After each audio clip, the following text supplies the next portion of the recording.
सिद्धि की शादी के बाद वो ससुराल चली जाती है। पीछे रह जाती है भाभी रानी।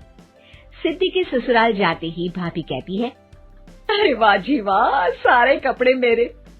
हाय रे पैंट, अरे वाह वाह, मजा आ जाएगा। अरे ये सिद्धि की अलमारी के सामने खड़े होकर क्या बड़बड़ा रही है? जाकर देख मेहमानों को विदाई की मिठाई मिली कि नहीं। अब हाँ माँ जी, क्यों नहीं, लेकिन पहले कपड़े तो बदल लूं। अब रानी आ जाती है सिद्धि के उन कपड़ों में जो वो ससुराल जाने से पहले घर छोड़ जाती है। अरे रानी, कुछ दिन रुक जाती। अरे ये तो सिद्धि बिटिया को मैंने ही दिया था, बड़ा ही फबता था उस पर, तुझ पर तो कुछ खास नहीं लग रहा। अब वो ना मेरे सारे कपड़े गीले थे तो सोचा पहन लूं। वैसे भी सिद्धि को कौन सा दिन पुराने आउटडेटेड कपड़ों को पहनना है। वैसे भी ये सूट तो मैंने तभी पहना था, वैसे खास है भी नहीं ये। हाँ ठीक है, लेकिन ना मेरी सिद्धि पर तो जमता था। सारे मेहमान चले जाते हैं और सिद्धि ससुराल से मायके पहली बार आती है।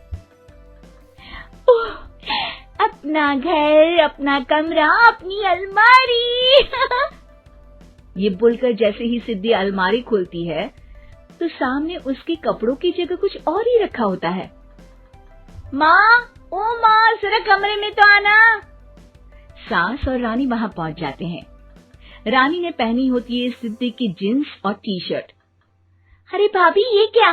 ये तो मेरी बड़ी ही महंगी टी शर्ट है, इसे आपने घर में क्यों पहनी है?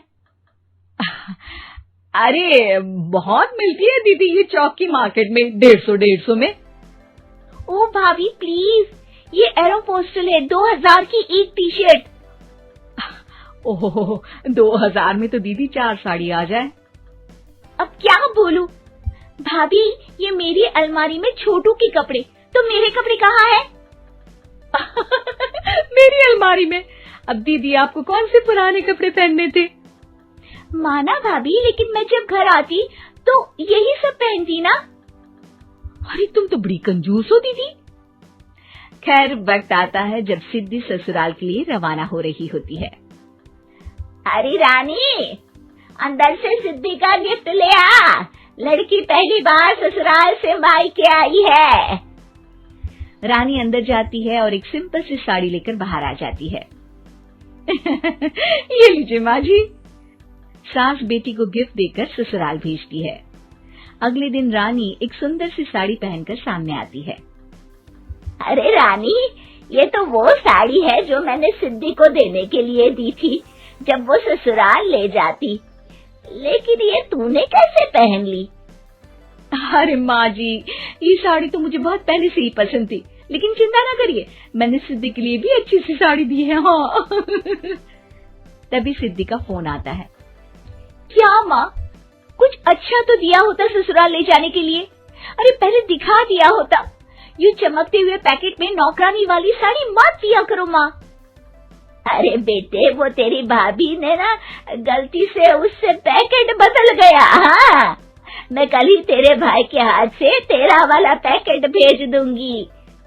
अरे रहने दो माँ, आई एम श्योर भाभी ने अभी वही साड़ी पहनी होगी जो तुमने मेरे लिए रखी थी।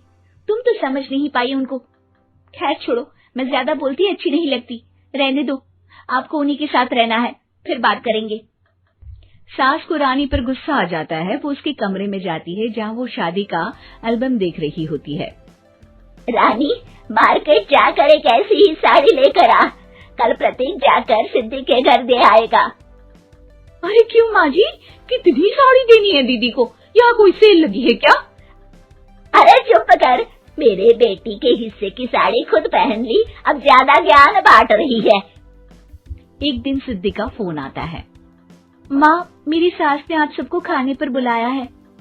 सारे लोग सिद्धि के ससुराल पहुँचते हैं।